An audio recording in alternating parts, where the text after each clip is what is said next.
سورۃ المومنون 18واں پارہ ہے، مکی سورت ہے۔ بسم اللہ الرحمن الرحیم۔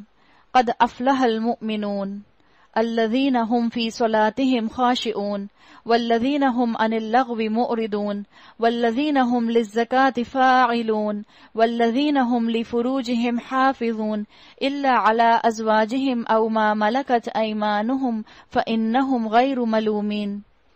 یقیناً فلاح پائی ہے ایمان لانے والوں نے۔ قد افلح المؤمنون، اگر آپ اس کو لینگویج کے پوائنٹ آف ویو سے سمجھیں تو یہاں ترجمہ آتا ہے یقیناً فلاح پا چکے مومن، ایک کام ہو چکا، کمپلیشن ہو گئی، مومنین کو فلاح مل چکی۔ اس انداز میں اللہ تعالیٰ نے بات کی ہے۔ اسکالرز بتاتے ہیں کہ قرآن کے اندر 3 پیسجز ایسے آتے ہیں جہاں اللہ تعالیٰ نے مسلمانوں کے کریکٹرسٹکس بتائے ہیں کہ مسلمان جو ہیں ایک اس ٹائپ کے ہوتے ہیں، ایک اس ٹائپ کے ہوتے ہیں اور ایک اس ٹائپ کے ہوتے ہیں۔ ایک جو بتایا مسلمانوں کے اعلیٰ درجے میں، ہم منافقین کی بات نہیں کریں اس وقت، مومنین کی بات کریں۔ ایک لیول ہوتا ہے مسلمانوں کا بالکل بیئر منیمم عمل کرنے والا، وہ پیسج آپ کو ملتا ہے سورہ معارج کے اندر، آگے آئے گا انشاءاللہ، جہاں بیئر منیمم مسلمانوں کے عمل کرنے کی کریکٹرسٹکس بتا دی گئی۔ ایک بالکل کم سے کم عمل کرنے والا مسلمان کون ہوتا ہے اور اس کی کیا خوبیاں ہوتی ہیں وہ بیان کی گئی۔ پھر اس سے بڑھ کر جو مومن ہوتا ہے وہ کن خوبیوں کا مالک ہوتا ہے، وہ اس پیسج میں آتا ہے سورہ مومنون کی شروع کی 10 آیات میں۔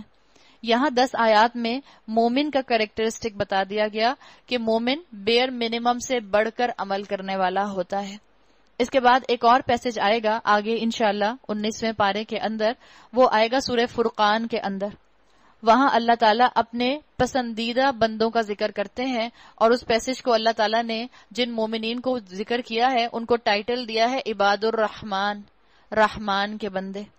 تو یہ 3 خاص اللہ تعالیٰ نے پیسجز اسکالرز کے مطابق بتائے ہیں کہ یہ سلیبس ہے ایک طرح کا کہ اگر آپ نے اپنے لیے کرائیٹیریا ڈیولپ کرنا ہے تو آپ پہلے سورہ معارج کی کیٹیگری پر آئیے، پھر آپ سورۃ المومنون کی کیٹیگری پر آئیے، اور اس کے بعد آپ اور اپنے ایمان کو اپلفٹ کرنا چاہتے ہیں تو پھر آپ آئیے عباد الرحمن کی کیٹیگری کے اوپر جو سورہ فرقان میں آتا ہے۔ یہاں بتایا گیا مومنوں کے بارے میں قد افلح المومنون، مومنین فلاح پا چکے۔ افلاح کا مطلب ہوتا ہے کسی کام کو بہت محنت کر کے حاصل کرنا۔ اس لفظ کا روٹ ورڈ ہے فا لام ہا، فلاح۔ فلاح کہتے ہیں کسی چیز کو پھاڑ کر کوئی چیز نکال لینا، کسی چیز میں سے اس کے لٹرل میننگز ہوتے ہیں۔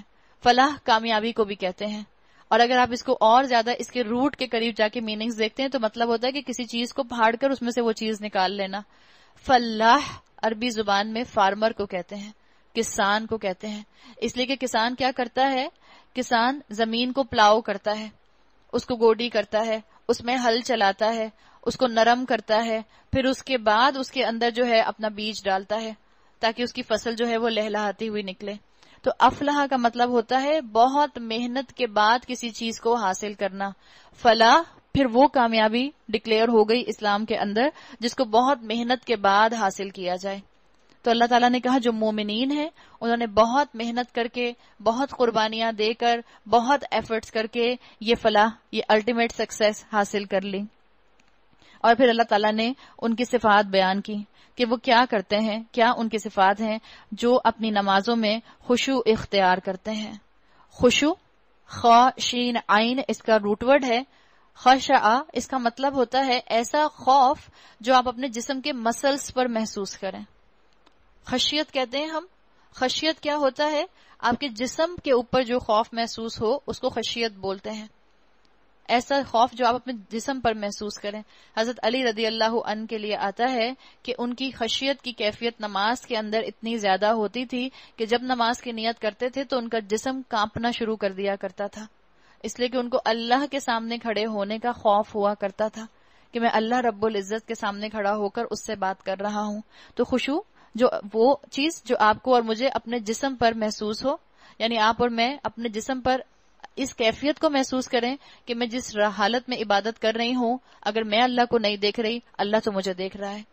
پھر خشوع اس چیز کو بھی کہا جاتا ہے کہ جب مکمل طریقے سے نماز ادا کی جائے، یہ بھی نماز کا خشوع۔ ایک ہے نماز پڑھنا، خالی مسلین ہوتے ہیں نماز پڑھنے والے، ایک ہوتے ہیں نماز میں خشوع اختیار کرنے والے. تو یہ تھوڑا سا اپ گریڈڈ لیول ہے جو خشوع اختیار کرتے ہیں. جو خشوع اختیار کرتے ہیں وہ ادھوری نماز نہیں پڑھتے. جو خشوع اختیار کرتے ہیں وہ نماز میں چوری نہیں کرتے. نماز میں چوری، اللہ کے رسول صلی اللہ علیہ وسلم سے پوچھا گیا کہ نماز کی چوری کیا ہوتی ہے؟ آپ نے فرمایا جو رکوع اور سجدہ مکمل طریقے سے نہ کرے. یعنی ابھی کمر سیدھی طرح سے سیدھی بھی نہیں ہوئی تھی، پتہ چلا کہ دوبارہ سجدے میں چلے گئے. ابھی رکوع میں جھکے ہی تھے، اپنی کمر 90 ڈگری کے اینگل پر لائے ہی نہیں تھے، پتہ چلا قومے کے لیے دوبارہ کھڑے ہو گئے. یہ ہوتا ہے بغیر خشوع کے نماز پڑھنا. خشوع ایک ایک نماز کے رکن کو بہت ہی احترام اور اطمینان کے ساتھ کرنا. پھر جو نماز میں قرآن کی تلاوت کرنا یا جو تسبیحات کرنا وہ بہت خوبصورتی سے کرنا، یہ بھی خشوع کے اندر آتا ہے. پھر اوقات کی حفاظت کرنا، یہ بھی خشوع کے اندر آتا ہے.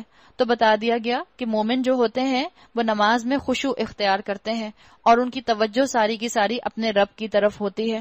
باڈیلی ایٹیٹیوڈ بھی ان کا آ گیا، دل بھی جھکا ہوتا ہے، جسم بھی جھکا ہوتا ہے اور جذبات بھی اللہ کے ساتھ اٹیچڈ ہوتے ہیں.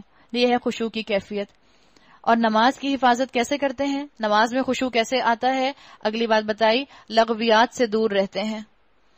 والذین هم عن اللغو معرضون. لغو کیا ہوتا ہے؟ ہر یوز لیس ایکٹیویٹی لغو ہے. لغو وہ چیز جو آپ کو اور مجھے اللہ سے دور کر دے. Useless talk, useless activities, useless companies, useless آپ کی ہابیز، ان سب کو اس کیٹیگری میں لے آئیے.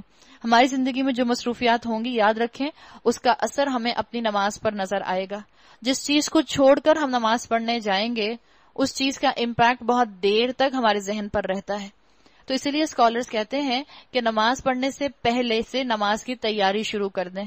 اذان کی آواز سنتے ہی نماز کی تیاری شروع کر دیں تاکہ آپ کا ذہن اس طرف جانے لگ جائے کہ آپ اپنے آپ کو ڈیٹیچ کر رہی ہیں. اللہ کے رسول صلی اللہ علیہ وسلم کے لیے آتا ہے، حضرت عائشہ رضی اللہ عنہ کی روایت کا مفہوم ہے، آپ فرماتی ہیں کہ اللہ کے رسول صلی اللہ علیہ وسلم ہمارے درمیان بیٹھے ہوتے تھے، باتیں کر رہے ہوتے تھے اور ہم انجوائے کر رہے ہوتے تھے ایک دوسرے کی کمپنی، کہ اذان کی آواز آیا کرتی تھی تو رسول اللہ صلی اللہ علیہ وسلم ایسے اجنبی ہو جاتے تھے جیسے ہمیں جانتے ہی نہیں. اذان کی آواز سنتے ہی اذان کی نماز کی تیاری کیا کرتے تھے. تو جب میں اور آپ ڈرامہ دیکھ کر اٹھیں گے اور نماز پر کھڑے ہو جائیں گے تو ذہن میں کیا گھومے گا؟ ڈرامے کے کریکٹر. مووی دیکھ کر کھڑے ہوں گے اور نماز کی نیت کر لیں گے تو ذہن میں کیا آئے گا؟ مووی کا اگلا سین. میچ دیکھ کر ایک اوور کے دوسرے اوور سے شروع ہونے کے درمیان میں نماز پڑھنے کی کوشش کریں گے تو کیا کریں گے؟ نماز کے اندر ساری بالز آتی رہیں گی اور یہ آتا رہے گا اتنا سکور ہو جائے تو یہ ہو جائے گا، اتنا سکور ہو جائے تو یہ ہو جائے گا. فیشن میگزین دیکھ کر نماز پڑھنا شروع کریں تو کیا ہوگا؟ ذہن میں پیاری پیاری ماڈلز آتی رہیں گی. اور جب عورتوں کا یہ حال ہے تو سوچیں مردوں کے ذہن میں کتنی آتی ہوں گی عورتیں اگر وہ فیشن میگزین دیکھنے کے بعد نمازیں پڑھیں گے. تو بتا دیا گیا کہ نماز میں دھیان جو ہے وہ پورے کا پورا اللہ کا بندہ اللہ کی طرف رکھتا ہے اور اس کے لیے اس کو تیاری کیسے کرنی ہوتی ہے کہ وہ اپنی زندگی میں لو کے اندر وقت نہیں گزارتا، یوز لیس ایکٹیویٹی نہیں کرتا. لغو چیزوں کے اندر یہ چیز بھی آ جائے گی کہ بے مقصد طریقے سے گھنٹوں فیس بک کے اوپر بیٹھے رہنا.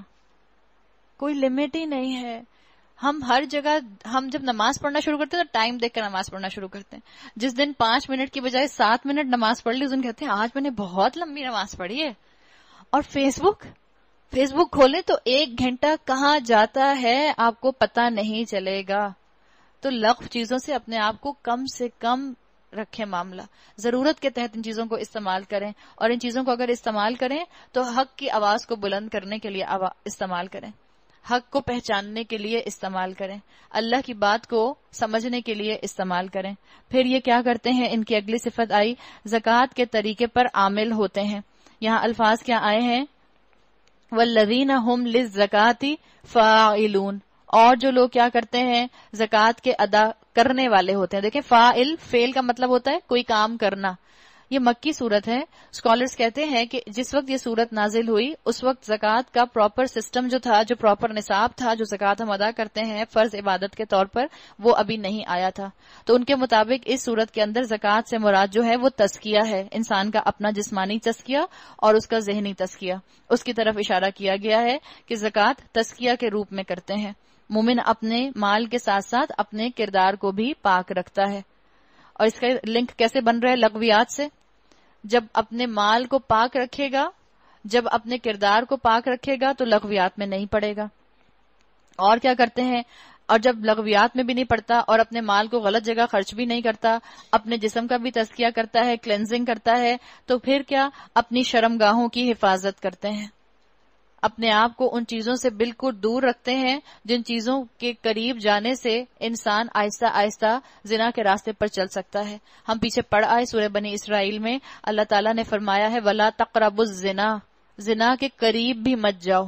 تو یہ لوگ اپنی شرم گاہوں کی حفاظت کرنے والے ہوتے ہیں، سوائے اپنی بیویوں کے اور ان عورتوں کے جو ان کی ملک یمین میں ہوں، یعنی نکاح کے دائرے کے اندر ہی اپنی شرمگاہ کا استعمال کرتے ہیں یا ملک یمین کے لیے، جس کا ذکر ہم پڑھ آئے ہیں.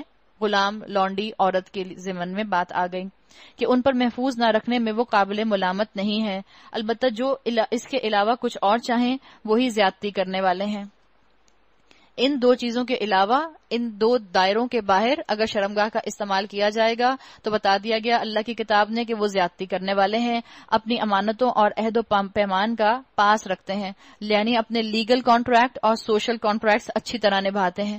اللہ کے رسول صلی اللہ علیہ وسلم جب خطبہ دیا کرتے تھے تو کہا کرتے تھے لا ایمان لمن لا امانت لہ ولا دین لمن لا عہد لہ، جس میں اس کا کوئی ایمان نہیں ہے جس میں کوئی امانت نہیں ہے، اور اس کا کوئی دین نہیں ہے جس میں کوئی عہد کی پاسداری نہیں ہے. تو یہ جو مومن ہوتے ہیں یہ کیا کرتے ہیں؟ اپنے کانٹریکٹ کو سنبھال کر رکھنے والے ہوتے ہیں. اور پھر دوبارہ آخر میں بالکل بریکٹس کی طرح شروع میں نماز اور بریکٹ کلوز کی طرح پھر نماز کا ذکر آ گیا. والذین هم علی صلواتہم یحافظون، اپنی نمازوں کی محافظت کرنے والے ہوتے ہیں، اپنی نمازوں کو گارڈ کرنے والے ہوتے ہیں. مومن جو ہوتا ہے وہ نیکیوں کا باغ لگاتا جاتا ہے، اور مومن کیا ہوتا ہے؟ اپنی پچھلی نیکیوں کی بھی حفاظت کرتا ہے، نئی نیکیوں کو بھی اس میں ایڈ کرتا جاتا ہے. یہ ہوتا ہے مومن، اسی لیے اس کے اندر یہ صفات ہوتی ہیں. اولئک ھم الوارثون، یہی وہ لوگ ہیں جو وارث ہیں، جو میراث میں فردوس پائیں گے اور اس میں ہمیشہ رہیں گے. ان 10 آیات کے لیے رسول اللہ صلی اللہ علیہ وسلم کی حدیث کا مفہوم ملتا ہے کہ جو ان 10 آیات کو پڑھے گا اور ان پر عمل کرے گا اللہ تعالیٰ اس کو جنت میں داخل فرمائے گا. اب کسی نے یہ کہا کہ اچھا سوچا کہ یہ 10 آیات ہیں، بس میں ان 10 آیات میں عمل کر لوں تو میں جنت میں چلا جاؤں گا. تو اس میں 2 باتیں ہیں. ایک تو یہ کہ اگر آپ ان 10 آیات پر منوان عمل کریں گی تو یہ ساری آپ کی زندگی کو انسرکل کر لیں گی، اس لیے کہ اس میں کانٹریکٹس بھی آ گئے، اس میں عبادات بھی آ گئیں، اس میں اپنی کلینزنگ بھی آ گئی، اس کے اندر اپنی شرمگاہ کی حفاظت بھی آ گئی، اس میں زنا کے راستوں سے دور ہونا بھی آ گیا، اور اپنے آپ کو بے حیائی اور نیوڈیٹی سے بچانا بھی آ گیا. تو زندگی کے سارے ایسپیکٹس اس میں کور ہو گئے. چلے مان لیا کہ اگر آپ نے اس کو ایز اٹ از لے لیا تو آپ جنت میں جانے کے اپنے آپ کو اہل بنا سکتے ہیں. لیکن یاد رکھیں اسلام کا اصول کیا ہے جو اسکالرز کا دیا ہوا ہے، وہ کہتے ہیں کہ کسی بھی ٹاپک کے اوپر ساری اللہ کے رسول صلی اللہ علیہ وسلم کی حدیث کو جمع کیا جاتا ہے، اس کے بعد اس سے احکامات ڈیرائیو کیے جاتے ہیں. کسی ایک چیز کو پکڑ کر آپ نہیں کہہ سکتے کہ بس اب میں یہ کروں گی اور اس کے بعد میری نجات ہو جائے گی. مثال کے طور پر اللہ کے رسول صلی اللہ علیہ وسلم نے فرمایا کہ جس نے کلمہ پڑھ لیا اس کو اللہ تعالیٰ جنت میں داخل فرمائیں گے. اب آپ کو بیچ کی بھی چیزیں معلوم ہونی چاہیے. جس نے کلمے کے تقاضے پورے نہ کیے وہ اپنے حصے کی سزا بھگتے گا. جو سزا وہ بھگتے گا وہ کس طرح کی سزا ہوگی اس کا ایک ریفلیکشن آپ اور میں پڑھ آئے ہیں. آپ کو میں نے بتایا تھا احقاب آیا ہے لفظ احقابہ حقوق کی جمع ہے، اور حقوق کم سے کم سزا کے لیے آتا ہے جو جہنم میں دی جائے گی لوگوں کو، اور حقوق عربی زبان میں 1000 ملین ایئرز کے لیے آتا ہے. اگر کوئی جہنم میں یہ سمجھے کہ میں تھوڑی دیر کے لیے جاؤں گا پھر واپس آ جاؤں گا، 1000 ملین ایئرز، اور وہ بھی دنیا کے اس پلانٹ ارتھ کے 24 گھنٹے کے حساب سے، تو کوئی آسان کام نہیں ہے اس جہنم میں جانا اور پھر اس کے بعد اس سے واپس آ جانا، اور اس کے بعد پھر ڈسٹارٹڈ چہرہ لے کر جنت میں جانا، تاکہ نشانی رہے اس بندے کے اوپر کہ یہ جہنم زدہ تھا اور اس کے بعد اس کو وہاں سے اپ گریڈ کر کے اب جنت میں لایا گیا ہے. تو اللہ نے کہہ دیا جو نیک کام کرے گا اللہ تعالیٰ اس کو، جو ان صفات کو اپنے اندر پیدا کرے گا اللہ تعالیٰ اس کو جنت الفردوس عطا کریں گے. جنت کے 100 درجے ہیں. جس طرح ہمارے شہر کے اندر رہنے والے مختلف علاقے ہیں ایسے ہی جنت میں مختلف علاقے ہیں. جنت الفردوس جنت کا اعلیٰ ترین درجہ ہے. انسان جب تمنا کرے اس جنت کی تمنا کرے. اللہ کے رسول صلی اللہ علیہ وسلم نے فرمایا کہ تم جب جنت مانگو اللہ سے جنت الفردوس مانگو. تو اعلیٰ چیز کی تمنا انسان کرے اور پھر کوشش بھی عمل بھی اعلیٰ چیز کے لیے کرتا رہے. صحیح عقیدہ رکھے، صحیح عمل کرتا رہے، انشاءاللہ جنت میں جانے کے لیے پھر اس کے لیے چیزیں کافی ہو جائیں گی۔ وَلَقَدْ خَلَقْنَا الْإِنسَانَ مِنْ سُلَالَةٍ مِّن طِينٍ، ہم نے انسان کو مٹی کے سط سے بنایا، پھر اسے ایک محفوظ جگہ ٹپکی ہوئی بوند میں تبدیل کیا، پھر اس بوند کو لوتھڑے کی شکل دی، پھر لوتھڑے کو بوٹی بنا دیا، پھر بوٹی کی ہڈیاں بنائیں، پھر ہڈیوں پر گوشت چڑھایا، پھر اسے ایک دوسری ہی مخلوق بنا کھڑا کیا۔ بس بڑا ہی بابرکت ہے اللہ، سب کاریگروں سے اچھا کاریگر۔ پھر اس کے بعد تم کو ضرور مرنا ہے، پھر قیامت کے روز یقیناً تم اٹھائے جاؤ گے۔ بتا دیا گیا کہ اللہ نے تمہیں کتنی عاجزی والی فارم سے پیدا کیا ہے۔ اگر آپ نے کبھی فیٹس کی تصویریں دیکھی ہوں، الٹرا ساؤنڈ کی، کلرڈ الٹرا ساؤنڈ کی، یا جو ویسے وہ جو گرافک پکچرز بناتے ہیں یا جو فیٹوسکوپ سے پکچرز لی جاتی ہیں، تو آپ کو محسوس ہوگا کہ بڑی عاجزی والی پوزیشن کے اندر فیٹس ہوتا ہے، سر جھکا ہوا اور آنکھیں ویسے ہی بند ہوتی ہیں اور بالکل ایک عاجزی والی سچویشن ہوتی ہے۔ تو اللہ نے کہا اپنی اس عاجزی کو اپنی زندگی کے اندر بھی قائم رکھنا تو تمہیں فائدہ ہوگا۔ تمہارے اوپر ہم نے 7 آسمان بنائے، تمہارے اوپر ہم نے 7 راستے بنائے، تخلیق کے کام سے ہم کچھ ناواقف نہ تھے، اور آسمان سے ہم نے ٹھیک حساب کے مطابق ایک خاص مقدار میں پانی اتارا اور اس کو زمین میں ٹھہرا دیا، ہم اسے جس طرح چاہیں غائب کر سکتے ہیں۔ پھر اس پانی کے ذریعے سے ہم نے تمہارے لیے کھجور اور انگور کے باغ پیدا کر دیے، تمہارے لیے ان باغوں میں بہت سے لذیذ پھل ہیں اور تم ان سے روزی حاصل کرتے ہو۔ اللہ تعالیٰ نے بتا دیا کہ اللہ تعالیٰ نے تمہیں کتنے مزے کے پھل دیے۔ دیکھو ہر سیزن میں اللہ اس ملک کے اندر کتنے طرح کے پھل لے کر آتا ہے۔ ایسا نہیں ہوتا کہ آپ کو گرمیوں میں صرف اور صرف ریڑیوں کے اوپر آم ہی نظر آتے ہیں، بس سب پیلے پیلے پیلے پیلے آم ہے، انگور ہے، آلو بخارے ہیں، خوبانی ہے، خربوزہ ہے، تربوز ہے، آپ گنتے جائیں اور اللہ کی نعمتوں کو آپ انجوائے کرتے جائیں۔ اور اللہ نے ایک ایک پھل کے اندر شاندار ذائقہ رکھ دیا ہے۔ اللہ نے کلر بھی ان کو دے دیا تاکہ ہماری سینسز سیٹسفائیڈ ہوں، اور اللہ نے ان کو ذائقہ بھی دے دیا۔ تو اللہ نے کہا کہ اسی طرح اپنی سینسز کو، جن کو تمہیں سیٹسفیکشن ملتا ہے ان پھلوں کو کھا کے، جن سے تمہیں طاقت ملتی ہے ان پھلوں کو استعمال کر کے، ان کو اللہ کی فرما برداری میں لگائیں۔ دیکھیں انسان نے بھی تو رنگ برنگی ٹیبلٹس بنائی نا، ملٹی وائٹامنس کی، کوئی گرین کلر کی ہے، کوئی اورنج کلر کی ہے، کوئی ریڈ کلر کی ہے، اور کھائیں تو کتنی بد ذائقہ ہوتی ہیں۔ ان میں سے اکثر آئرن ٹیبلٹس تو کھانے کے بعد انسان کی حالت ہی بری رہتی ہے، کسی کو تو نوزیا ہوتا رہتا ہے، کسی کو کانسٹیپیشن ہو جائے گی، کسی کے پیٹ میں درد رہے گا۔ کیسی ٹیبلٹ ہے؟ انسان نے بھی تو رنگ برنگی ٹیبلٹس بنانے کی کوشش کی، مگر اللہ کے بنائے ہوئے پھلوں کے رنگوں کا کوئی مقابلہ نہیں، اللہ کے بنائے ہوئے پھلوں کے ذائقے کا کوئی مقابلہ نہیں۔ اللہ چاہتا تو درختوں کے اوپر ٹیبلٹس کی شکل کے پھل لٹکتے رہتے، ہم کیا کر لیتے؟ پر سلا آم کا ٹیبلٹ لٹک رہا ہے، ٹیبلٹ توڑا اور کھا لیا۔ نہیں، اللہ نے بھی دیکھیں آپ کی اور میری روح کے ساتھ ساتھ آنکھوں کی تسکین کا سامان بھی کیا ہے، تو اس تسکین کو پانے کے بعد اس طاقت کو اللہ کے راستے میں استعمال کرو۔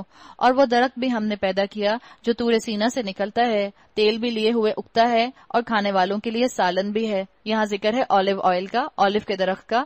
زیتون کے تیل کے اندر اینٹی سیپٹک کوالٹیز ہوتی ہیں، اور اس تیل کی چکنائی جو ہے وہ انسان کو نقصان نہیں پہنچاتی۔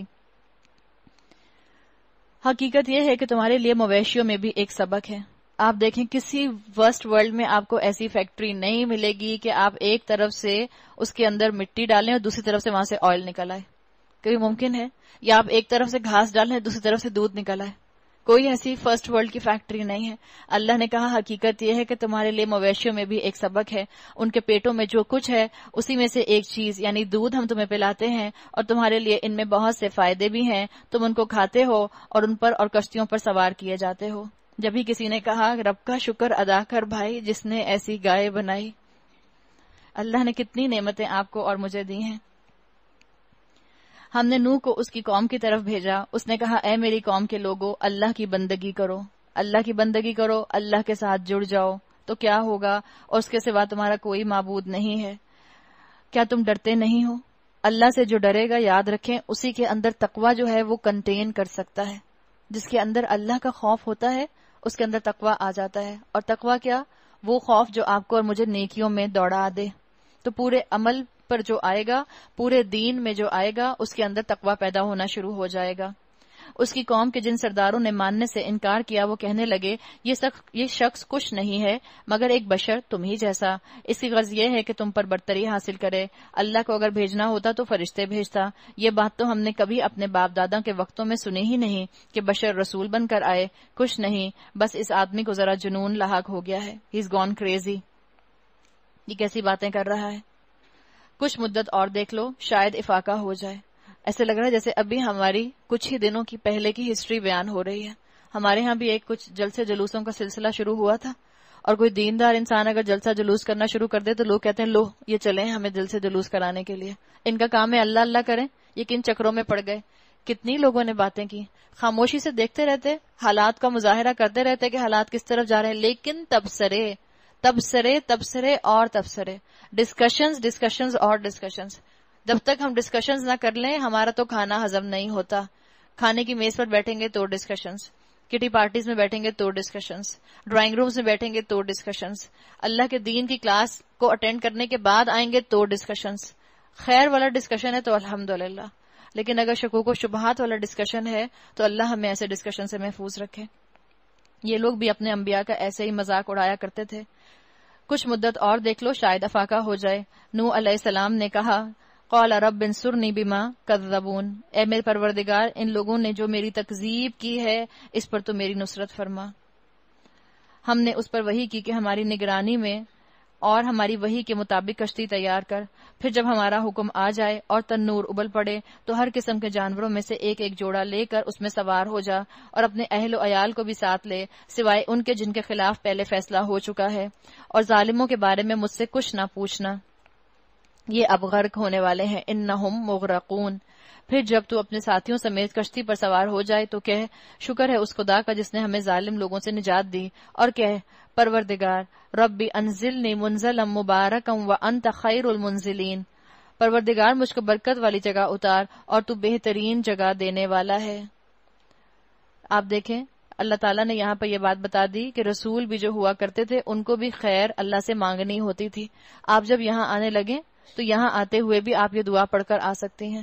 آپ جب کہیں جانے لگیں کسی بھی جگہ پر تو یہ دعا پڑھ کر جا سکتے ہیں، اللہ مجھے برکت والی جگہ پر لے کر جا، اللہ مجھے وہاں لے کر جا جہاں پر حق بولا جاتا ہے اور بتایا جاتا ہے. ہر بات میں کہیں الحمدللہ. جب آپ سفر کر رہی ہوں اس دعا کو اپنے ساتھ ضرور رکھیں اور اس دعا کو ضرور پڑھیں. اس قصے میں بڑی نشانیاں ہیں اور آزمائش تو ہم کر کے ہی رہتے ہیں. نشانی کیا ہے؟ نوح علیہ السلام اور ان کے ساتھی، ان کو بچا لیا گیا، یہ نشانی ہے ان کے لیے.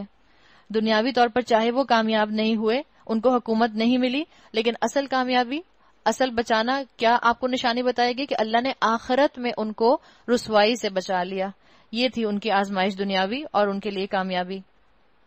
تو آزمائش میں انسان اللہ سے بدظن نہ ہو. یاد رکھیں اس آزمائش آتی ہے یا انسان کی پرانی خطاؤں کو معاف کرنے کے لیے، یا انسان کے درجے بلند کرنے کے لیے، یا انسان کو مزید نکھارنے کے لیے، رب سے قریب کرنے کے لیے.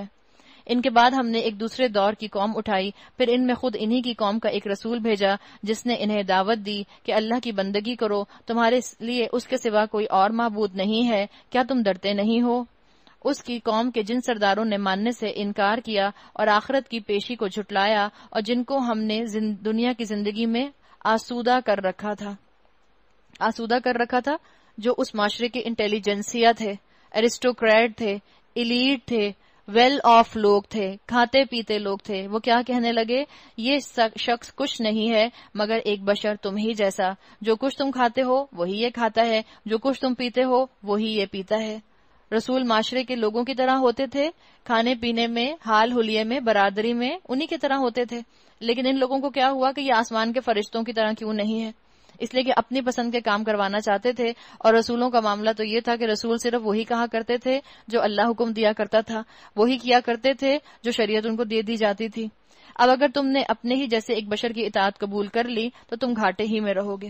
جیسے آج کل کہتے ہیں نا کہ اگر تم فلاں کے درس میں گئی نا تو تمہارا برین واش ہو جائے گا، دیکھنا تم بالکل بدل جاؤ گی. اکثر شوہروں کو بڑی انسیکیورٹی ہوتی ہے کہ اگر ان کی بیگمات نے کوئی کورس جوائن کر لیا تو بس اس کے بعد جو ہے ان کی بیگمات کی پراپر برین واشنگ ہو جائے گی. تو بالکل وہی انداز یہاں بتایا گیا. یہ تمہیں اطلاع دیتا ہے کہ تم مر کر مٹی ہو جاؤ گے اور ہڈیوں کا پنجر بن کے رہ جاؤ گے. اس وقت تم قبروں سے نکالے جاؤ گے. بعید نہیں، یہ شک کا وائرس ڈالنے والی بات ہے بالکل، کہ یہ کیسے ہو سکتا ہے کہ جب تم مر کر مٹی ہو جاؤ گے تمہیں دوبارہ اٹھایا جائے. بعید، بالکل بعید ہے یہ وعدہ جو تم سے کیا جا رہا ہے. زندگی کچھ نہیں ہے مگر بس یہی دنیا کی زندگی، وما نحن بمبعوثین، اور ہم کو مرنا اور جینا اسی میں، اور ہم ہرگز اٹھائے جانے والے نہیں ہیں۔ وہ کہتے تھے نو وے، ہمیں نہیں لگتا کہ کوئی ہمیں اٹھائے گا۔ اپنی گمراہی کو فیکٹ کے طور پر بیان کر رہے ہیں، اپنی وشفل تھنکنگ کی وجہ سے اتنے کنوکشن سے یہ بات کر رہے ہیں، حالانکہ دل کے اندر ہو سکتا ہے ڈر رہے ہوں۔ ان ہوا الا رجل، یہ شخص خدا کے نام پر محض جھوٹ گڑھ رہا ہے، اور ہم کبھی اس کی بات ماننے والے نہیں ہیں۔ جس چیز کو معاشرے کا اعلیٰ طبقہ اٹھا لیتا ہے، یاد رکھیں وہ چیز اعلیٰ ہو جاتی ہے۔ اور یہ مترفین تھے نا، انہوں نے نہیں اٹھایا تو دعوت بھی بہت تیزی سے پھیل نہ سکی۔ معاشرے میں دین گھٹیا اس وقت ہوتا ہے جب پڑھے لکھے لوگ دین سے کنارہ کشی اختیار کر لیتے ہیں۔ اگر آپ چاہتے ہیں دین آگے بلند ہو تو دین کو اٹھ کر تھام لیں، دین کو پکڑ لیں، دین کو عمل میں لے آئیں، دین کو وقت دینا شروع کریں، دین کو بھی اپنے بچے کی طرح ٹریٹ کریں، آپ کو بھی اس سے محبت نظر آئے، دین کے ساتھ بھی آپ کی لائلٹیز ہوں۔ جب علم والے، پیسے والے، ویل آف، ایرسٹوکریٹس دین پر عمل کرنا چھوڑ دیتے ہیں، تبھی اللہ تعالیٰ جو ہے اس آزمائش کو معاشرے کے اندر لے آتا ہے۔ رسول نے کہا پروردگار، ان لوگوں نے جو میری تکذیب کی ہے اس پر اب تو ہی میری نصرت فرما۔ جواب میں ارشاد ہوا، قریب ہے وہ وقت جب یہ اپنے کیے پر پچھتائیں گے۔ آخرکار ٹھیک ٹھیک حق کے مطابق ایک ہنگامہ عظیم نے ان کو آ لیا اور ہم نے ان کو کچرا بنا کر پھینک دیا۔ فَجَعَلْنَاهُمْ غُثَاءً فَبُعْدًا لِلْقَوْمِ الظَّالِمِينَ، دور ہو ظالم قوم۔ غثاء کہتے ہیں عربی زبان میں یہ جو فلڈ آتا ہے، اور فلڈ کے ساتھ آپ نے دیکھا ہوگا اکثر موویز کے اندر یا آپ نے ڈاکیومنٹریز کے اندر، جب فلڈ آتا ہے تو فلڈ کے اوپر ایک کچرا سا آتا ہے، وہ کاغذ، تنکے، پیپر، وہ سب چیزیں جو آتی ہیں، غثاء اس کو کہتے ہیں کہ بالکل اس طرح سے اللہ تعالیٰ نے ان کو بے وقت کر دیا، کچرا بن گئے وہ قوم۔ مترفین کا ذکر کر دیا، ایلیٹ کلاس۔ اللہ کو ان کے ویل آف ہونے نے کوئی پریشرائز نہیں کیا، اللہ کو ان کے پیسے اور ان کے دنیا کے علم نے پریشرائز نہیں کیا، اللہ نے ان کو کچرا بنا دیا اس لیے کہ انہوں نے اللہ کی نافرمانی کی تھی۔ ہم کتنا اپنے آپ کو اہم سمجھ رہے ہیں ہم بھی دیکھ لیں، اور اگر ہم اپنے آپ کو بہت اہم سمجھتے ہیں، بہت اپنے آپ کو پڑھا لکھا سمجھتے ہیں، آپ کا اور میرا سوشل سٹیٹس ایلیٹ کلاس والا آتا ہے، تو سوچ لیں اگر اللہ کی نافرمانی اس سب کے باوجود کی تو کہیں اللہ مجھے اور آپ کو بھی کچرا نہ بنا دے۔ یہ بات مجھے اور آپ کو قرآن کی آیات سے ابھی سمجھ لینی چاہیے۔ پھر ہم نے ان کے بعد دوسری قومیں اٹھائیں، کوئی قوم نہ اپنے وقت سے پہلے ختم ہوئی اور نہ اس کے بعد ٹھہر سکی۔ پھر ہم نے پے در پے اپنے رسول بھیجے، جس قوم کے پاس بھی اس کا رسول آیا اس نے اسے جھٹلایا، اور ہم ایک کے بعد ایک قوم کو ہلاک کرتے چلے گئے، حتیٰ کہ ان کو بس ہم نے افسانہ بنا کر چھوڑ دیا۔ پھٹکار ان لوگوں پر جو ایمان نہیں لاتے۔ میں اور آپ بھی اپنی کوالیفیکیشنز دیکھ لیں، اگر آپ کو اور مجھے معاشرے میں عزت حاصل ہے تو یہاں اللہ مجھ سے اور آپ سے کلام کر رہا ہے، کہیں ایسا نہ ہو کہ جو مترفین کو بد دعا دی گئی ہم اس بد دعا کے انڈر آ جائیں۔ آج ہی ہم اپنی اصلاح کر لیں۔ پھر ہم نے موسیٰ اور اس کے بھائی ہارون کو اپنی نشانیوں اور کھلی سند کے ساتھ فرعون اور اس کے ایان سلطنت کی طرف بھیجا، مگر انہوں نے تکبر کیا اور بڑی دور کی لی، کہنے لگے کیا ہم اپنے ہی جیسے دو آدمیوں پر ایمان لے آئیں، اور آدمی بھی وہ جن کی قوم ہماری بندی ہے، یعنی موسیٰ علیہ السلام اور ہارون علیہ السلام کو کہہ رہے ہیں، کیونکہ دونوں کا تعلق بنی اسرائیلی سے تھا، تو کہہ رہے ہیں کہ ہم اپنی غلام قوم کے بندوں پر ایمان لے آئیں۔ بس انہوں نے دونوں کو جھٹلا دیا اور ہلاک ہونے والوں میں جا ملے، اور موسیٰ کو ہم نے کتاب عطا فرمائی تاکہ لوگ اس سے رہنمائی حاصل کریں۔ بالکل جیسے کہا جاتا ہے نا کہ بھئی ہم فرسٹ ورلڈ والے ہم تھرڈ ورلڈ والوں کی بات کیسے مان لیں، ہم ان کے انڈر کیسے چلنا شروع کر دیں، ہم ان کے طور طریقے کیسے اپنا لیں۔ بالکل یہی انداز فرعونیوں کا تھا، کوئی فرق نہیں لگ رہا اتنے 1000 سال پہلے کی بات میں اور آج کی باتوں میں۔ اور ابن مریم اور اس کی ماں کو ہم نے ایک نشانی بنایا اور ان کو ایک سطح مرتفع پر رکھا جو اطمینان کی جگہ تھی، اور چشمے اس میں جاری کر دیے۔ یا ایھا الرسول، اے پیغمبرو، کلوا من الطیبات واعملوا صالحا، کھاؤ پاک چیزیں اور عمل کرو صالح، تم جو کچھ بھی کرتے ہو اس کو میں خوب جانتا ہوں۔ یہ اللہ کے پسندیدہ بندے ہیں، اللہ نے بتا دیا، ان کو بھی عمل کرنے کی طرف اللہ نے آگے سے آگے انسینٹیو دیا کہ عمل کرو۔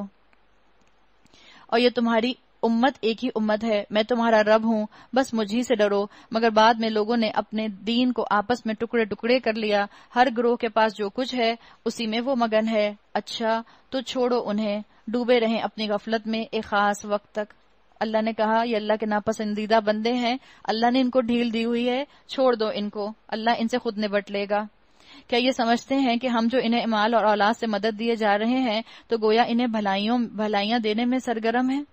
کیا یہ سمجھ رہے ہیں کہ جو اللہ نے دنیا کی بانگیں کھول دی ہیں، دنیا کی نعمتوں کو اللہ نے ان کے اوپر کھول دیا ہے، تو کیا یہ سب اس لیے کہ اللہ ان سے راضی ہے؟ نہیں، یہ اللہ کی طرف سے استدراج ہے، یہ اللہ کی طرف سے ڈھیل ہے، یہ اللہ گریجولی ان کو اپنی طرف کھینچ لے گا۔ نہیں، اصل معاملے کا انہیں شعور نہیں ہے۔ حقیقت میں جو لوگ اپنے رب کے خوف سے ڈرنے والے ہوتے ہیں، جو اپنے رب کی آیات پر ایمان لاتے ہیں، جو اپنے رب کے ساتھ کسی کو شریک نہیں کرتے، اور جن کا حال یہ ہے کہ دیتے ہیں تو جو کچھ بھی دیتے ہیں اور دل ان کے اس خیال سے کانپتے رہتے ہیں کہ ہمیں اپنے رب کی طرف پلٹنا ہے، وہ کیا کرتے ہیں؟ وہی بھلائیوں کی طرف دوڑنے والے ہیں۔ اولئک یسارعون فی الخیرات وہم لہا سابقون، اور سبقت کر کے انہیں پا لینے والے ہیں۔ بتا دیا گیا نیکیاں کرنے والے تو ڈرنے والے ہوتے ہیں، اللہ کی ربوبیت ان کے سامنے ہوتی ہے، اس لیے وہ ڈرتے ہیں۔ ہم کسی شخص کو اس کی قدرت سے زیادہ تکلیف نہیں دیتے، اور ہمارے پاس ایک کتاب ہے۔ لیکن اللہ تعالیٰ نے کہا ہم وہی بھلائیوں کی طرف دوڑنے والے ہیں اور سبقت کر کے انہیں پا لینے والے ہیں۔ دین میں اللہ کے رسول صلی اللہ علیہ وسلم نے کہا کہ اپنے سے آگے والے کو دیکھو، سابقون الاولون کو دیکھیں، وہ کس طرح سے عمل کر گئے۔ ہم بھی دیکھ لیں، ہم دین میں دوڑنے والے ہیں یا دین میں دوڑنے والوں کو دیکھنے والے ہیں، یا دین میں دوڑنے والوں کا مذاق اڑانے والے ہیں؟ ہم کمپٹیشن کرنے والے ہیں یا صرف سپیکٹیٹرز ہیں؟ اپنی اپنی زندگی پر ہم نظر ڈال کر دیکھ لیں، کیا ہم نیکی میں ریس لگانے والے لوگوں میں شامل ہیں؟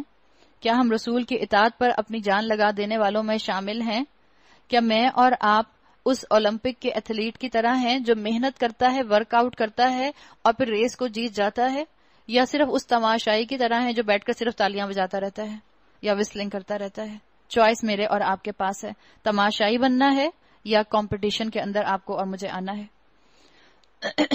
ہمارے پاس ایک کتاب ہے جو ہر ایک کا حال ٹھیک ٹھیک بتا دینے والی ہے۔ لوگوں پر ظلم بہرحال نہیں کیا جائے گا، مگر یہ لوگ اس معاملے سے بے خبر ہیں، اور ان کے اعمال بھی اس طریقے سے جس کا اوپر ذکر کیا گیا ہے مختلف ہیں۔ وہ اپنے یہ کرتوت کیے چلے جائیں گے، حتی اذا اخذنا مترفیہم، یہاں تک کہ جب ہم ان کے عیاشوں کو عذاب میں پکڑ لیں گے۔ کون عیاش ہیں؟ یہ جنہوں نے نیکی چھوڑ کر گناہ میں وقت گزارا، وہی جن کو وکٹری سٹینڈ پر کھڑے ہونے کا اللہ کے ہاں کوئی شوق نہیں تھا، دنیا میں وکٹری سٹینڈ پر کھڑا ہونے کا شوق تھا۔ یاد رکھیں، دنیا میں کوئی مقابلہ ہوتا ہے تو وکٹری سٹینڈ پر فرسٹ پوزیشن پر تو ایک ہی کھڑا ہوتا ہے۔ اللہ کے ہاں سب وکٹری سٹینڈ پر فرسٹ پوزیشن پر کھڑے ہو سکتے ہیں، عمل کرنے کی ضرورت ہے۔ اللہ نے کہا کہ ہم نے ان کے عیاشوں کو عذاب میں پکڑ لیں گے، تو پھر وہ ڈکرانا شروع کریں گے، ان کو پھر ڈانٹا جائے گا، لا تجأروا اليوم، اب بند کرو اپنی فریادیں، ہماری طرف سے اب کوئی تمہیں مدد نہیں ملنی۔ یہ میری اور آیات سنائی جاتی تھیں تم کو، رسول کی آواز سنتے ہی تم الٹے پاؤں بھاگ نکلتے تھے اپنے گھمنڈ میں، اور اس کو خاطر میں نہ لاتے تھے، اپنے چوپالوں میں اس پر باتیں چھانٹتے اور غلط باتیں کیا کرتے تھے، اللہ کی آیات سن کر رونے کی بجائے ہنستے تھے، اپنی انا میں ڈوبے رہتے تھے، فحش باتیں کرتے تھے۔ بتا لیا گیا دنیا میں تمہیں اپنی عزت اس بات میں لگتی تھی کہ اللہ کے دین سے دور رہو، تو بتا دیا ہر آتھر تمہیں پسند آیا، قرآن پسند نہ آیا، ہر آتھر کی کتاب تم نے پڑھ لی، قرآن تم نے پڑھنے کی اپنی زندگی میں سے وقت نہ نکالا، ہر بک کا تم نے ریویو پڑھ لیا، لیکن قرآن کا ریویو پڑھتے ہوئے تمہیں دکھ ہونے لگ گیا اور تمہیں مشکل ہونے لگ گئی اور تمہارے وقت میں کمی ہونے لگ گئی، بکس کے اوپر سمری لکھنے لگ گئے، نہیں سمری سمجھ سکے تو قرآن کی سمری نہیں سمجھ سکے، ہر چیز میں انٹرٹینمنٹ ڈھونڈ لی، لیکن قرآن کے لیے ہی تم نے اپنا وقت جو تھا وہ نہ نکالا۔ بتا دیا گیا۔ تو کیا ان لوگوں نے کبھی اس کلام پر غور نہیں کیا؟ یا وہ کوئی ایسی بات لایا ہے جو کبھی ان کے اسلاف کے پاس نہ آئی تھی، یا یہ اپنے رسول سے کبھی کے واقف نہ تھے کہ انجانا آدمی ہونے کے باعث اس سے بدکتے، یا یہ اس بات کے قائل ہیں کہ وہ مجنوں ہے؟ تو ذرا دیکھ لو، اللہ نے ان کی طرف اشارہ کر کے کہا، یہ بتاؤ کہ مجنوں ایسا ہوتا ہے؟ کیا پاگلوں کے کردار اتنے اعلیٰ ہوتے ہیں؟ کیا پاگل اپنے ذہن کو اتنی اچھی طرح سے استعمال کرتے ہیں؟ ذرا چیک تو کرو، پاگل کس کو تم کہہ رہے ہو؟ تم پاگل ہو، تم مجنوں ہو، یا جس کو تم مجنوں کہہ رہے ہو وہ مجنوں ہے؟ نہیں، بلکہ وہ حق لایا ہے، اور مسئلہ کیا ہے؟ اور حق ہی ان کی اکثریت کو ناگوار ہے، یہ ہے مسئلہ۔ وہ تو حق لے کر آئے اللہ کا رسول، لیکن میجورٹی نے انکار ہی کیا، اس لیے کہ میجورٹی کو لگتا تھا کہ میجورٹی از اتھارٹی۔ جب میجورٹی اللہ کے رسول کو ڈینائی کر رہی ہے تو ان سب نے ایک دوسرے کی دیکھا دیکھی شیپ مینٹیلٹی میں اللہ کے رسول کو ڈینائی کر دیا، اور حق اگر کہیں ان کی خواہشات کے پیچھے چلتا تو زمین اور آسمان اور ان کی ساری آبادی کا نظام درہم برہم ہو جاتا۔ نہیں، ہم ان کا اپنا ہی ذکر ان کے پاس لائے ہیں، فہم عن ذکرہم معرضون، اور وہ کیا کر رہے ہیں؟ وہ اپنے ذکر سے ہی منہ موڑ رہے ہیں۔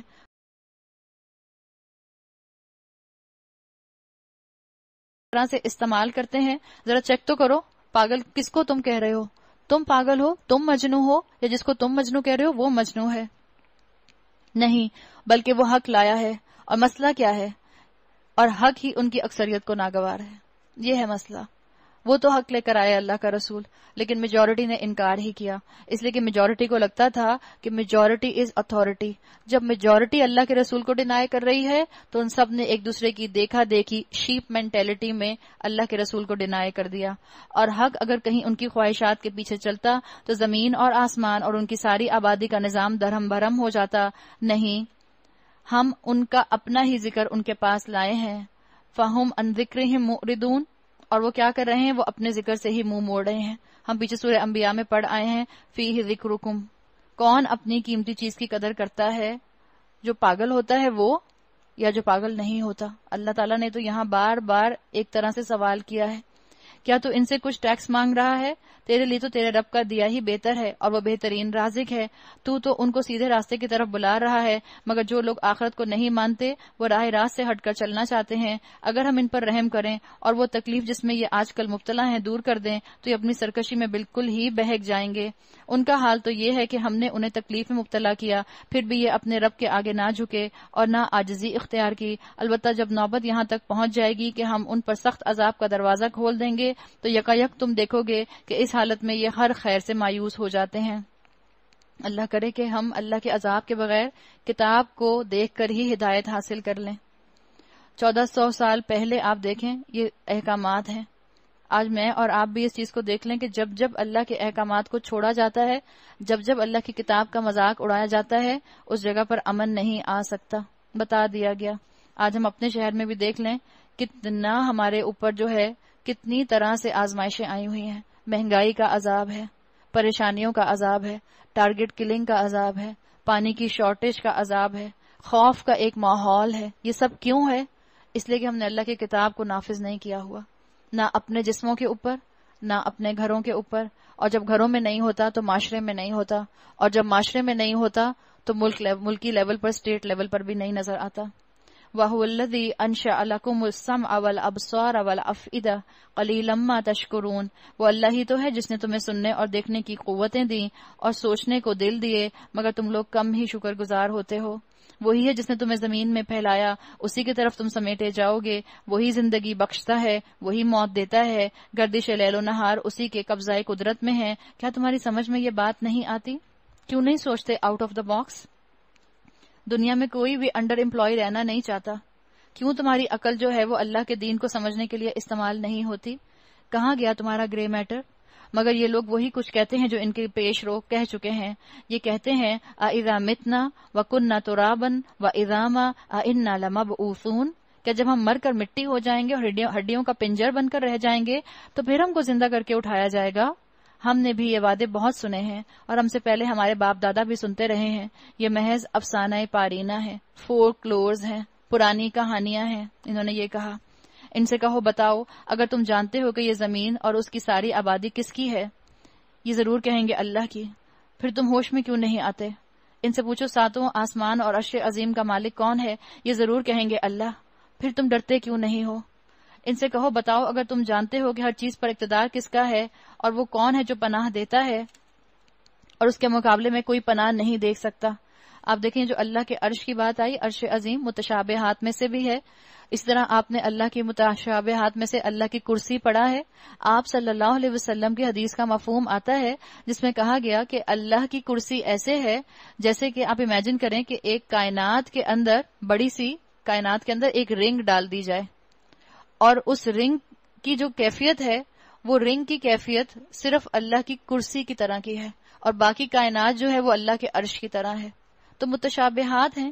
اللہ نے کہا کہ اس کی فکر میں نہ پڑو، آیات محکمات کی فکر میں پڑو. اللہ کے رسول صلی اللہ علیہ وسلم جتنا بتا دیں اس کو ایز اٹ از لے لو، اور جو چیز سمجھ میں آئے اس کو سمجھ لو، جو نہ سمجھ آئے اس کو چھوڑ دو، اپنے عمل کی فکر کرو.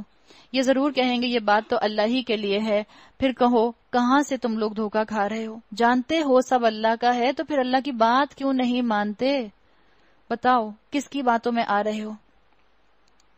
جو امر حق ہے وہ سب ان کے سامنے ہم لے آئے ہیں، اور کوئی شک نہیں کہ یہ لوگ جھوٹے ہیں. اللہ نے کسی کو اپنی اولاد نہیں بنایا اور کوئی دوسرا خدا اس کے سوا نہیں ہے. اگر ایسا ہوتا تو ہر خدا اپنی مخلوق کو لے کر الگ ہو جاتا اور پھر وہ ایک دوسرے پر چڑھ دوڑتے. پاک ہے اللہ ان باتوں سے جو یہ لوگ بناتے ہیں، کھلے اور چھپے کا جاننے والا. وہ بالا تر ہے اس شرک سے جو یہ لوگ تجویز کر رہے ہیں. اے نبی صلی اللہ علیہ وسلم پر دعا کرو کہ پروردگار جس عذاب کی ان کو دھمکی دی جا رہی ہے وہ اگر میری موجودگی میں تو لائے تو اے میرے رب مجھے ان ظالم لوگوں میں شامل نہ کیجیے گا. اور حقیقت یہ ہے کہ ہم تمہاری آنکھوں کے سامنے ہی وہ چیز لے آنے کی پوری قدرت رکھتے ہیں جس کی دھمکی ہم انہیں دے رہے ہیں. اللہ نے کیا کہا؟ اے نبی صلی اللہ علیہ وسلم ادفع باللتی ہی احسن السیئہ، برائی کو اس طریقے سے دفع کرو جو بہترین ہو. جو کچھ باتیں وہ تم پر بناتے ہیں وہ ہمیں خوب معلوم ہے. بتا دیا گیا رسول اللہ صلی اللہ علیہ وسلم کو کہ اگر یہ آپ کو ساحر کہتے ہیں آپ صبر کریں. انسان اپنی انرجی کو اپنے آپ کو سچا ثابت کرنے میں نہ لگائے. آپ کبھی بھی کوئی آپ کو غلط ثابت کرنے کی کوشش کر رہا ہے اس وقت اپنے آپ کو جسٹیفائی کرنے کی کوشش نہ کریں، اس لیے کہ سمجھ لیں اس انسان کے ذہن کا شٹر بند ہے. وہ آپ کی بات ایک کان سے سنے گا دوسرے کان سے نکال دے گا. کسی اور موقع پر ہو سکتا ہے آپ کو لاجک سے بات کرنے کا موقع مل جائے تو اس فکر میں نہ پڑیں کون سچا ہے. بہتر ہے کہ ایسے موقع پر جب سامنے والا سننے کو تیار نہ ہو آپ بحث بند کر دیں. اللہ کے رسول صلی اللہ علیہ وسلم کو بھی یہ چیز بتائی گئی کہ اس ٹول کو تھامے رہیں، صبر کے اور اعلیٰ اخلاقی کے ٹول کو. دین کا کام کرنے والوں کے لیے یہ چیز بہت ضروری ہے کہ اعلیٰ کلام کے ساتھ خود کو ریپرزینٹ کریں، نرم کال کے ساتھ خود کو ریپرزینٹ کریں. اور اگر وہ بدسلوکی کے ساتھ ایسا کریں گے تو کیا ہوگا؟ لوگ دین سے دور ہو جائیں گے. نقصان کیا ہوگا؟ ایک انسان سے دور نہیں ہوں گے، ایک دین سے دور ہو جائیں گے اور پھر لمبا نقصان اس کا اٹھائیں گے. تو اللہ کے رسول کے ذریعے آپ کو اور مجھے بھی بتا دیا گیا کہ ہر برائی کو بھلائی سے دور کرو اور دعا کرو پروردگار ربی اعوذ بک من ہمزات الشیاطین، میں شیاطین کی اکساہٹوں سے تیری پناہ مانگتا ہوں. بلکہ اے میرے رب واعوذ بک ربی ان یحضرون، میں تو اس سے بھی تیری پناہ مانگتا ہوں کہ وہ میرے پاس آئیں. شیطان پرووک کرتا ہے، ذہن کو کہیں سے کہیں لے جاتا ہے، غلط خیالات دماغ میں ڈالتا ہے. تو بتا دیا گیا کہ شیطان سے پناہ مانگ لو. جب قرآن پڑھنے بیٹھیں فاستعذ باللہ، اللہ کی پناہ میں آ جائیں. اعوذ باللہ من الشیطان الرجیم اس لیے ہم پڑھتے ہیں. شیطان کیا کرتا ہے؟ اللہ کی بات کو پیچھے کر دیتا ہے اور اپنی بات کو آگے کرواتا ہے. دین کی بات کو پیچھے کر دیتا ہے اور اپنے دھوکوں کو، اپنے وسوسوں کو سامنے لے آتا ہے.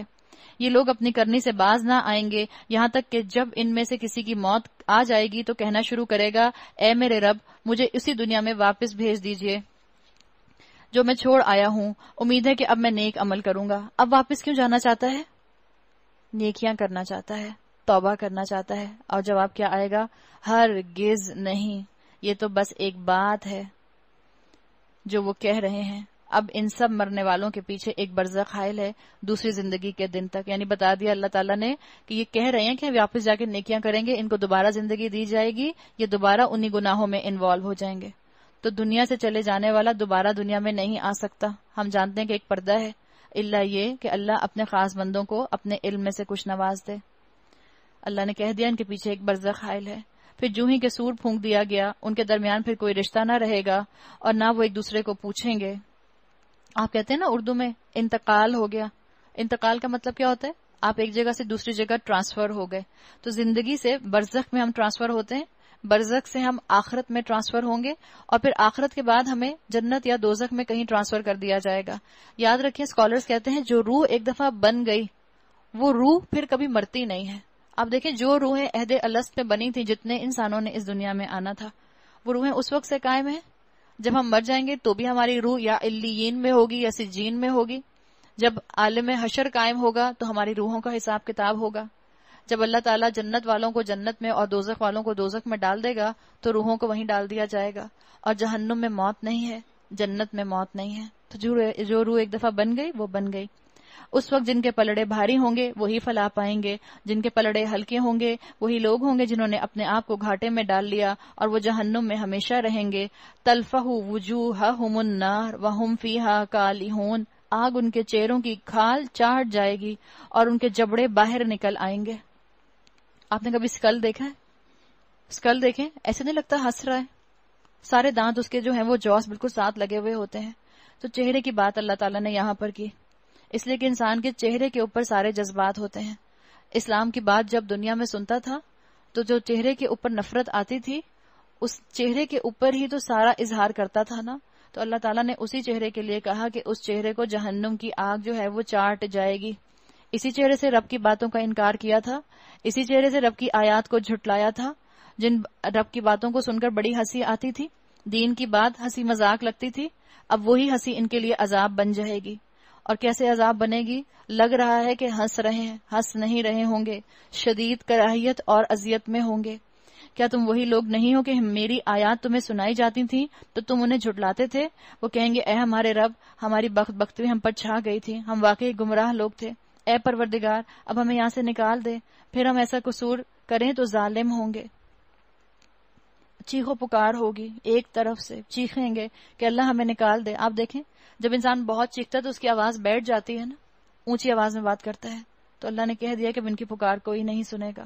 اللہ جواب دے گا دور ہو میرے سامنے سے، پڑے رہو اسی میں اور مجھ سے بات نہ کرو۔ کیوں بات نہ کرو؟ کیونکہ جب اللہ ان سے بات کرتا تھا تو ان کے پاس ٹائم نہیں ہوتا تھا۔ جب اللہ کا کلام سنانے والے اللہ کا کلام سنایا کرتے تھے تو یہ اپنے دنیا کے کاموں میں بزی رہا کرتے تھے۔ دنیا والوں کو انہوں نے اپنے دین والوں کے اوپر پریفرنس دی تو اللہ بھی ان کو قیامت کے دن دھتکار دے گا۔ تم وہی لوگ تو ہو کہ میرے کچھ بندے جب کہتے تھے کہ اے ہمارے پروردگار ہم ایمان لائے، ہمیں معاف کر دے، ہم پر رحم کر، تو سب رحیموں سے اچھا رحیم ہے، تو تم نے ان کا مذاق بنا لیا، یہاں تک کہ ان کی ضد نے تمہیں یہ بھی بھلا دیا کہ میں بھی کوئی ہوں، اور تم ان پر ہنستے رہے۔ آج ان کے اس صبر کا میں یہ پھل دے رہا ہوں کہ وہی کامیاب ہیں۔ پھر اللہ تعالیٰ ان سے پوچھے گا بتاؤ زمین میں کتنے سال رہے تھے؟ اللہ تعالیٰ پوچھے گا جو گھوم پھر کر زمین سے اللہ کا احکامات مان کر آ رہے تھے، وہ کہیں گے ایک دن یا دن کا کچھ حصہ ہم وہاں ٹھہرے۔ شمار کرنے والوں سے پوچھ لیجئے، ان کو لگے گا چند گھنٹے ہم وہاں ٹھہرے ہیں۔ ارشاد ہوگا تھوڑی ہی دیر ٹھہرے ہونا، کاش تم نے یہ اس وقت جانا ہوتا۔ تو خوشیوں کے لیے تم اتنے ڈیسپریٹ نہ ہوتے دنیا کے اندر، دنیا میں تمہارا یہ سلوگن نہ ہوتا you only live once, you only young once, دنیا میں تم شریعت کی حدود توڑ کے مزے نہ لیتے، دنیا میں تم شریعت کو پیچھے ڈال کے اپنی دنیا کی نعمتوں کو انجوائے نہ کرتے۔ کاش کی دنیا میں یہ بات ان کو سمجھ آ جاتی کہ یہ دنیا بہت چھوٹی ہے اور اپنی خواہشات کو پورا کرنے کے لیے اللہ تعالیٰ نے جنت تیار رکھی ہے۔ کیا تم نے یہ سمجھ رکھا تھا کہ ہم نے تمہیں فضول ہی پیدا کیا ہے اور تمہیں ہماری طرف کبھی پلٹنا ہی نہیں ہے؟ کیا دنیا کو پارٹی ٹائم سمجھا تھا؟ کیئرلیس ایٹیٹیوڈ سے زندگی گزاری؟ بس بالا تر ہے وہ اللہ، بادشاہ حقیقی، کوئی خدا اس کے سوا نہیں، مالک ہے عرش بزرگ کا، اور جو کوئی اللہ کے ساتھ کسی اور معبود کو پکارے جس کے لیے اس کے پاس کوئی دلیل نہیں تو اس کا حساب اس کے رب کے پاس ہے۔ ایسے کافر کبھی فلاح نہیں پاتے، ان کو پتہ چل جائے گا کہ دنیا تو ایک کاسٹیوم پارٹی تھی، آخرت میں سب کی حقیقت سامنے آ جائے گی۔ وَقُلْ رَبِّ اغْفِرْ وَارْحَمْ وَأَنْتَ خَيْرُ الرَّاحِمِينَ، اے نبی صلی اللہ علیہ وسلم کہیے میرا رب درگزر فرما اور رحم کر، اور تو سب رحیم